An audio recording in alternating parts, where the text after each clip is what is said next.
wala pong competition na internal man or kung ano man po yung competition po. Go direct.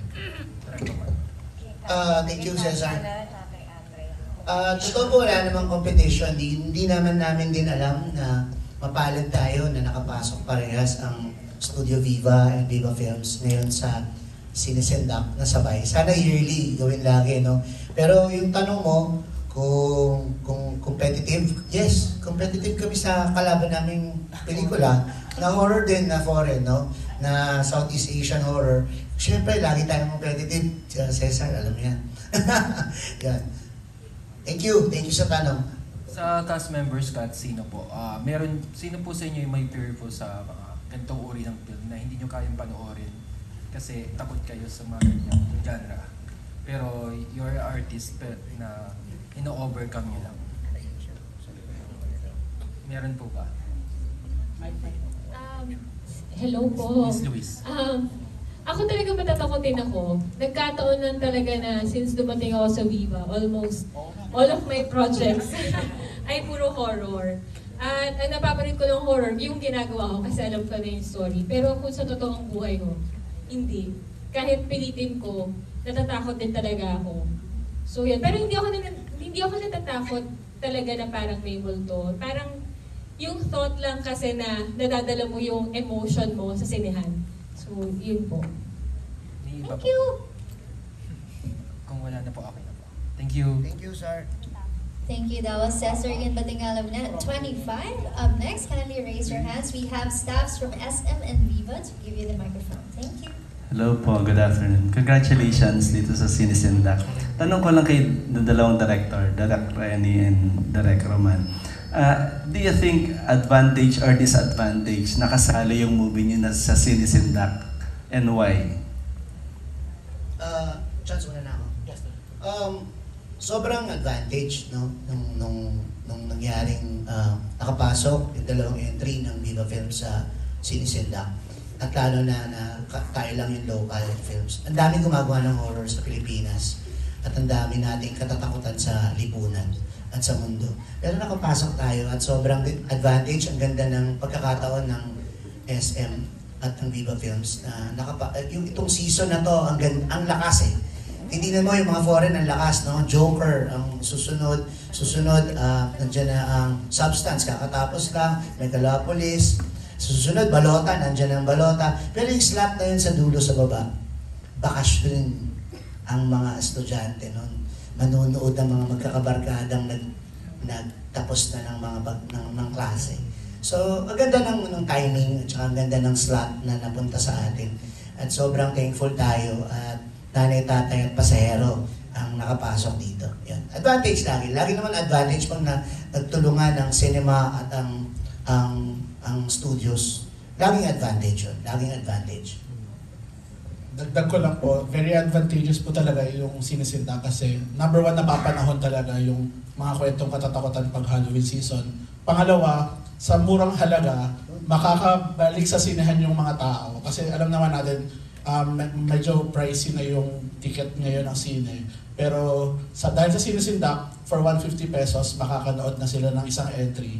Pero kung 300 pesos yung babayaran nila, all-day pass na yun, more than 2 movies na yung pwede nilang mapanood, di ba?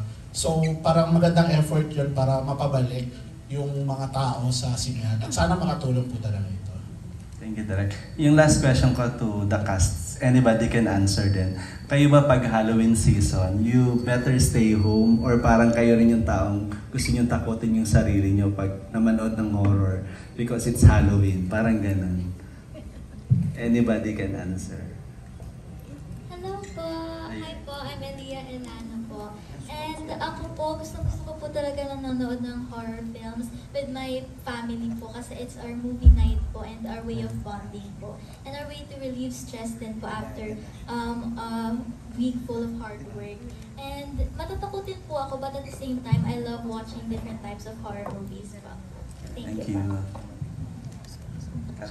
Kami iba. Every Halloween sa amin fun kasi may trick or treat, tapos may mga events sa village. So yung daughter ko, favorite niya mag-set up palagi ng mga Halloween decorations more than Christmas because alam niya na masaya pag Halloween. So, naiiba namin yung thought na kapag Halloween, shocks kila nakakatakot. Pero sa amin, pag Halloween, celebration siya. It's a get-together, it's a fun event for us. So, yun naman yun sa amin. Thank you. Thank you. That was Allison Bon of Stars Photo Bits. Kindly raise your hands if you have any questions. Yes, hello. I'm Romel Gonzalez from PEP. Pwede sa cast, sa panel, pwede pakitaas ang kamay yung nakakita ng multo sa tunay na buhay and pwede pakikwento niya. Ayun, so starting from Aliyah. Elia. Hello po. Elia. Nung bata po kasi, may mom po kasi she has a third eye po. Kaya po namana po siya. When I was young po, bukas na bukas po siya. And there was, may nakita po ako kasi vinesit po namin yung lola ko po, yung grave po niya. And then may nakita po ako. And then he looked so real po to the point na nasundan po ako. So we had to pray po talaga. As long na prayer po talaga is such a good protection po. God did. Ayun, si Jeffrey alam ko wala. Sabi niya kanina. Si Andrea. Ako siguro, naniniwala ako sa that yung spirit nandyan. But as a Christian kasi, I was told that if you believe in it too much, you give it life. So if they're really there, I rather like not mind it so that hindi siya lumakas, you know. And of course, I'm sure most of us here are Christians, or if not all, we say in Jesus' name. So, but I know they're there, you know, I feel it. Yes, yung mga nakakita na talaga ng multo. Well, hindi po kami nakakita, kami tatlo. Naka-feel kami. Ayun, pwede yun. Doon po sa area po namin, like standby area, biglang nagbukas yung door. Pero doon po sa taas ng standby area namin, wala po talagang hangin, as in, sobrang init po talaga. Pero nung kinose po namin yung door, a few minutes later, nag-open siya. As in, And yung sound niya, yung sound effect ganun po. sa, As nandiyan pa. sa trailer. Yes. Every time, tapos nilock pa po namin yun. And yung door, super bigat po nun. And hindi talaga siya maano na hangin. Pero nagbubukas siya dahan-dahan. Parang may nag-open po gano'n. So since then, lagi silang nag-hangout sa kwarto namin. Tapos nagtitiktok na lang. Itong mga bata to, bakit yung laging nandito? Tama? Yes po. Saan lugar yun? It's an ancestral house po kasi. Sa Mayuno, Manila po. Broadway. Opo. And then there's one instance din po, sabi po ng nagbabantay ng house, there's a spirit or something that lives there that looks exactly like the one that we have in the trailer. It's full black entity po. So, yun po yung tinatatakutan po namin palagi. Ayun. Pag ganun direct, Ron, may ginagawa kayong ritual para alisin? Dasal lang po talaga. Every morning bago kami mag-start, nagdadasal kami kasi number one, marami kami kailangan makunang sequence. Pangalawa, sana walang masaktan sa amin at wala kaming ma-attract na negative vibes at wala kaming mauwi pagdating namin sa bahay namin. Wala naman siguro. Wala naman. Zia, ikaw merong nakita? Wala naman po, pero meron pong stories dun sa bahay na yun. And yung parang katiwala po ng house, parang very casual lang na kinikwento niya na, ay, talagang yung mga ganyan dito, friendly naman sila, di naman sila nananakit. So parang very casual lang po niyang sinasabi. And ayun po, yung itsura din kasi ng bahay, ancestral house talaga. So when you go inside, it's so big, ang daming lumang gamit, so parang creepy talaga.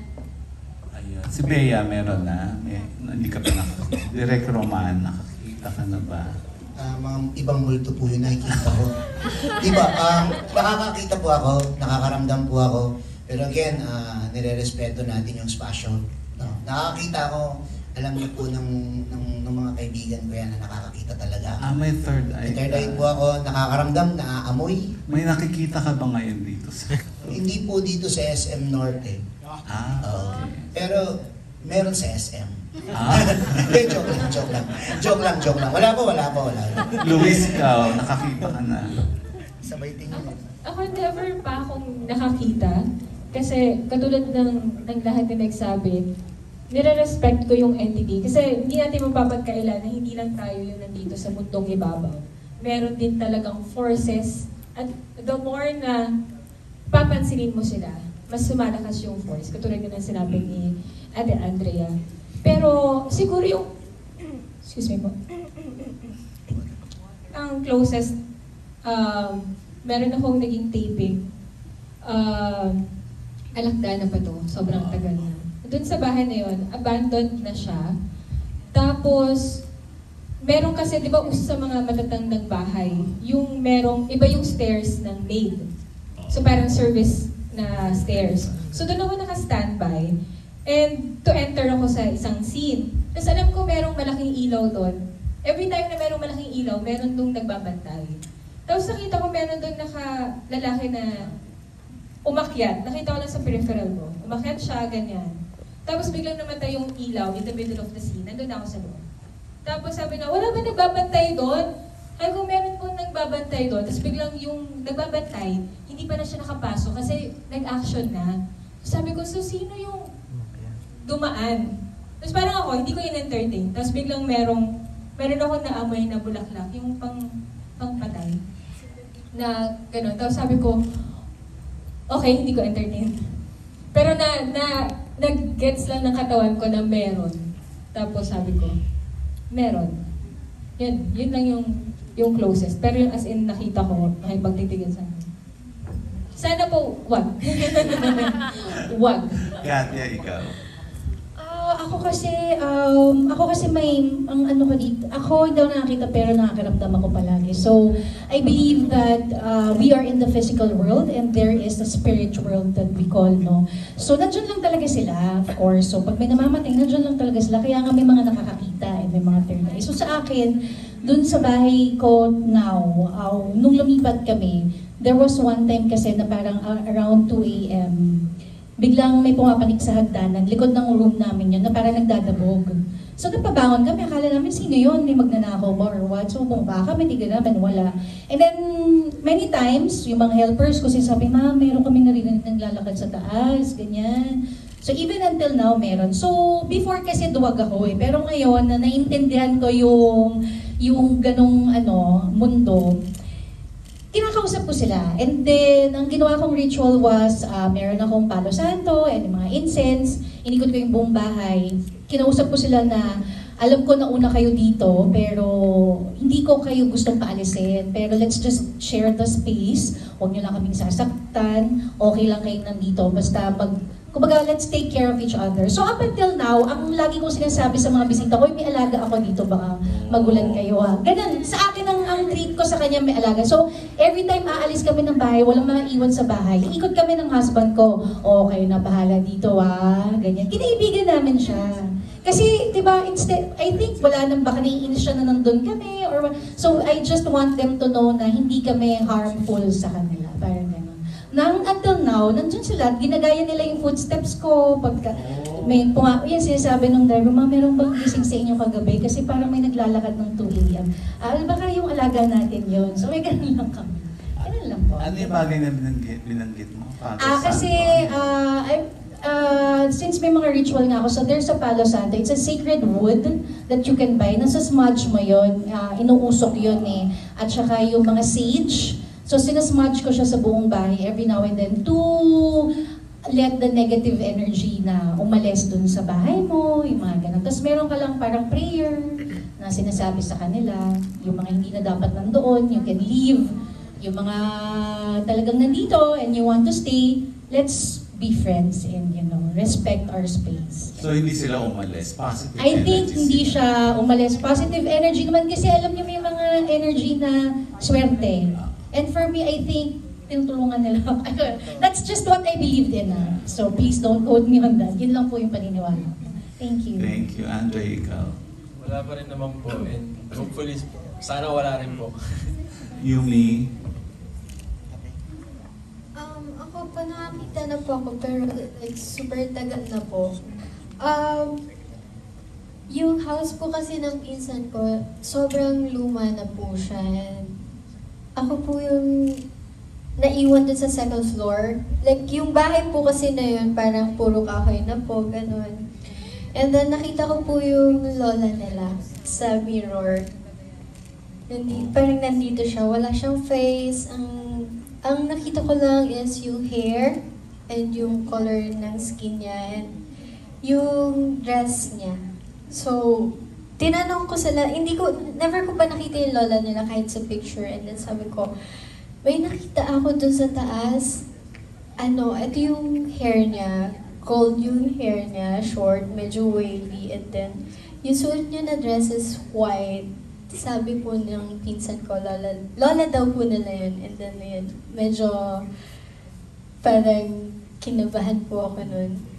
Ayun po yung pinaka-first time ko po na makakita po talaga na ghost. Hindi ka nagtatakbo nung nakita? Tumakbo po ako.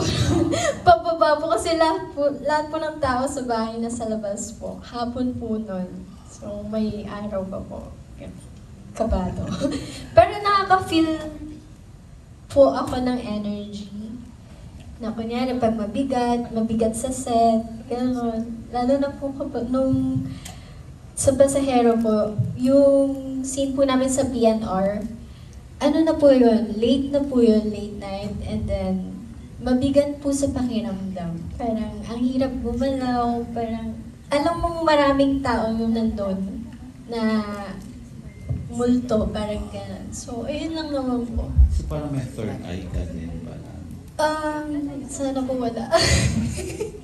Matatakotin po ako. Thank you. Thank you po. Kian, ikaw. Ako naman po, I'm unlucky na hindi ako nakakuha ng power of the third eye. Pero hindi rin ako close sa fact na may possibility na may spiritual presence din sa UK.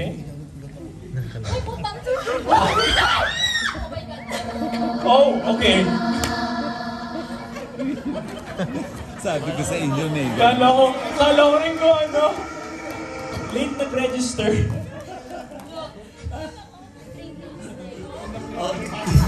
Kian, to continue. Okay, to continue. Wala akong nakikita sa likod namin. Okay. So to continue, ayun, hindi ako close sa fact na na may spiritual presence or may possibility na may spiritual presence. Sakto, di ba, pagkasabi ko nun? Ayun, so pero meron din ako mga moments na I consider an anomaly, a really unique moment. For example, I would have a dream na parang someone I've never met would warn me to look somewhere na I've never been to, and then I look, and then turns out that that thing that they pointed me towards was actually something important that I needed in the future. So parang, spirits somewhat end up sending subliminal messages na trying to help. So because of that, parang ngayon, dun ako nagkaroon ng mindset na hindi ako magiging sarado sa possibility. Wala lang talaga akong power to actually see them. Kaya ayun. Ayun, thank you. Napansin niyo, nagulat lang tayong lahat, pero si Bagets, chill lang siya nung may dumadaan sa likod natin. Danny, ikaw, wala pa siguro? Wala pa, tama po kayo. Bakit di ka natakot dun sa dumadaan kanina, Danny? Hindi mo nakita? Nasaan po? Umalis na siya. Anyways, thank you guys. Ang cute mo, Danny. Thank you everybody. Congratulations. Thank